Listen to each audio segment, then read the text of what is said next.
they don't suck. But welcome back, everybody. So welcome back, everybody. We're going to be talking about dual sports and whether or not they suck, which I definitely don't think they suck. I just think it's a common thing for people to say, oh, they're not good at the track, they're not good at the trail, and they're not good on the street. But I thought I could talk about it as I have a dual sport. This is a 2021 KLX 300, and I also have a track bike, a YZ 252 stroke motocross setup bike.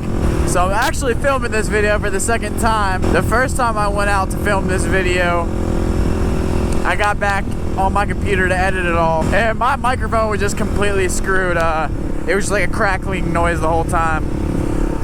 Which, if you guys saw my last video, which was the video where I crashed, it was like the Muddy Day trail ride, you might have heard it crackle a few times, my microphone. But I went to Best Buy and got me a little Sony lavalier microphone, and it seems to be really nice. Let me know in the comments if you think it sounds better or worse or can't tell the difference. I did a little test video and it seemed to be pretty good quality though. Woo!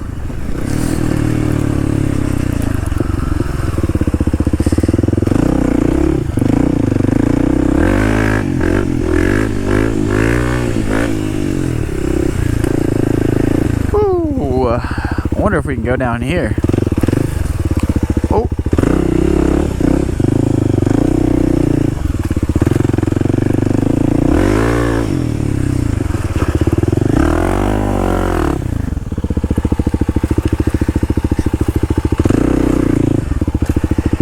So yeah, I got the bike all straightened out from the laydown. As long as you have good handlebars, you should always be able to tweak your, if that were ever to happen, you should always be able to reposition it. Now, usually the good old put your knees together and do that, I'll do if it's a small little tweak, but it was a little bit more tweaked after that wreck in the last video. So all I had to do though was put the bike on a stand so it had the front wheel kind of in the air a little bit, and then I just loosened these two clamps up, as well as these clamps, which is just these two bolts on each side, and it pretty much just falls right back into place and you tighten them down. So we're all good. We made out all good from that wreck. All right, let's get out of here.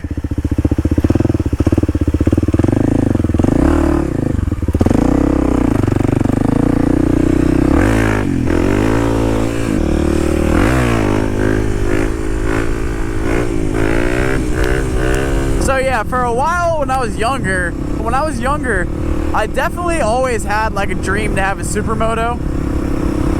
I guess that was because I already had dirt bikes and everything. I don't know, supermotos just look cool to me.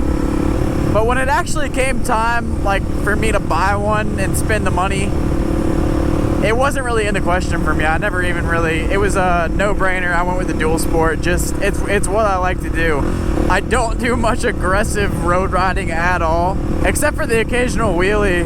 I'm pretty much just chilling out on the street, cruising along. So yeah, I think supermotors are cool, but personally, I probably, unless I just somehow got hooked up with a good deal on a set of extra supermoto rims and tires or something like that, I couldn't even see myself spending the money. I think it'd be like $1,000 for a setup at least.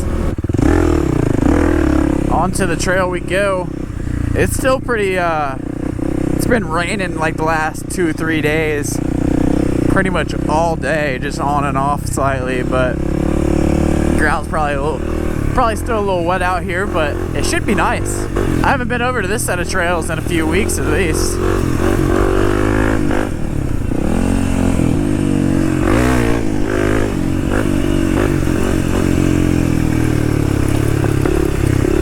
Rocky.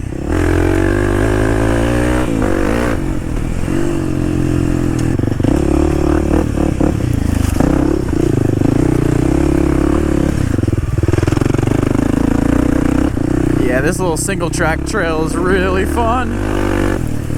Looks like it hasn't really been ridden in a bit either.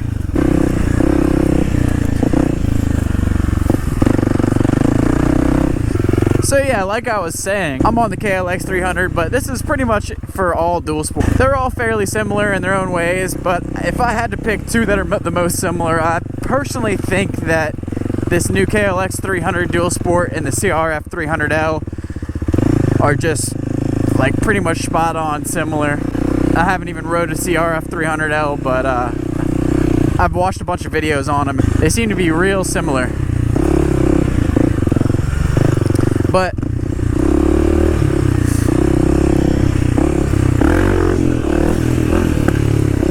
I don't even think I've been on this trail yet. But between a quote-unquote real dirt bike, like a full-on track or full-on trail bike, versus a dual sport, there's a few things that you sacrifice. Hold up, let's see if we can jump this log.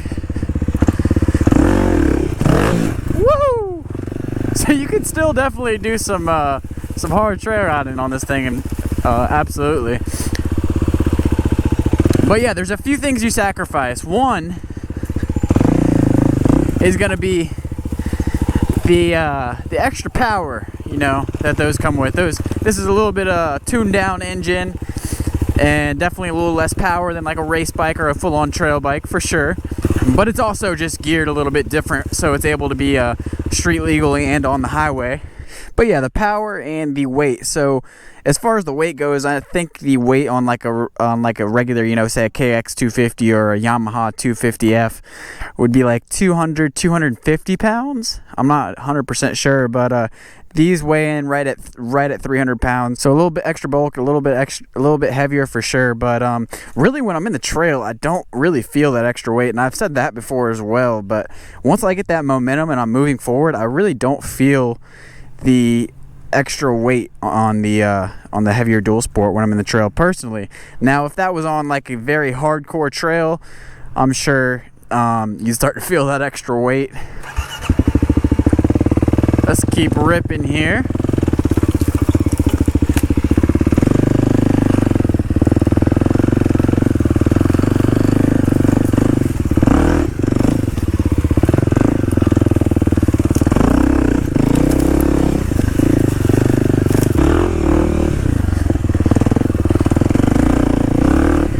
So besides the slight weight and power differences, I think the only other thing to talk about that's going to be a major difference is going to be the suspension. And the suspension on these dual sports, generally of all brands, whether you go Kawasaki, Yamaha, Honda, Suzuki, it seems like the suspension on all these brands, dual sports that they make stock, are definitely very soft, very plush to say the least.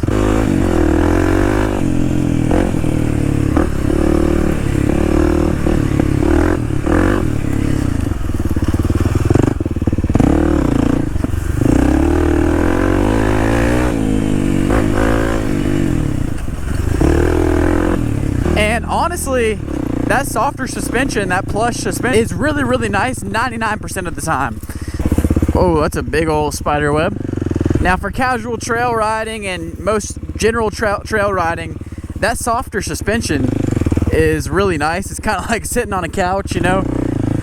It's it doesn't bother me. The only times that you'll find it come back to bite you, I feel like, is A, if you try to hit a jump. If you try to hit a jump without like a clear or good landing, or B, if you are kind of cooking down the trail, you know, and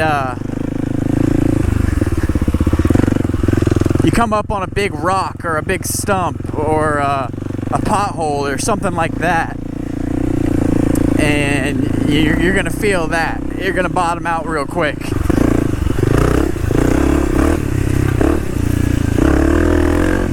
But other than that, I really do like the suspension on this thing. Like I said, about 99% of the time. But yeah, guys, that's about all I had to say about that. And then in regards to like people saying, you know, it's not good on the track, it's not good on the trail, or it's not good on the street. I mean, like I said, that's not entirely untrue. It's not going to be great at any one of those things. But the fact that you can take this thing out there and have fun and do all those things competently and just fine, in my opinion, is pretty freaking awesome. So the one thing I don't do that much is streets, but I mean, I've taken my fair share of quick corners on this thing. But yeah, guys, that's about all I have to say about the dual sport thing. I just think they're definitely worth a shot, and they're super fun machines.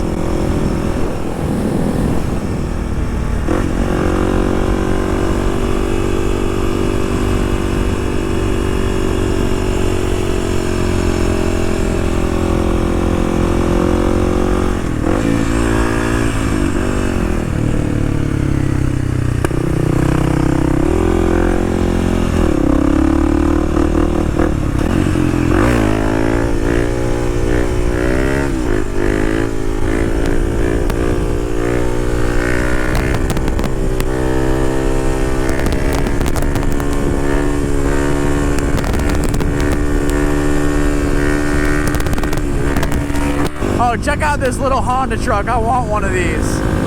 Hey! I don't know why, but I really want one of those to put my bike in the back of. I'm super stoked, guys. In about less than a week, I guess, yeah, next Thursday. So less than a week, I'm gonna be going on a West Virginia trip to the Hatfield McCoy Trails up there in West Virginia. So we're gonna bring the old KLX along and have some fun with her. I'm gonna be up there for a total of about 3 days. So I'll be riding my other bike probably two of those days at least, but one of the days for sure I want to hop on this and run it through the test, see if it can handle those trails and see how it does, keeping up with all those other bikes and everything. I think that'd be a good video. So be sure to subscribe for that. That'll be coming out in about a week or so. And also these handlebars, they didn't bend on me in my crash, so if anyone's interested in these, they're pretty much the exact same bend as the stock bars, which I like the stock bars, so that's kind of what I was looking for. But these are the Fly Arrow handlebars, and I'll try to link those for you guys in the description. So link this lever set in the description for y'all as well. It's like 30 or 40 bucks, and they feel a lot better than the stock levers. But other than that, guys, thank you guys for watching this video. Be sure to leave a like and leave a comment. Let me know how my new mic sounds too. But I'll see you guys in the next one.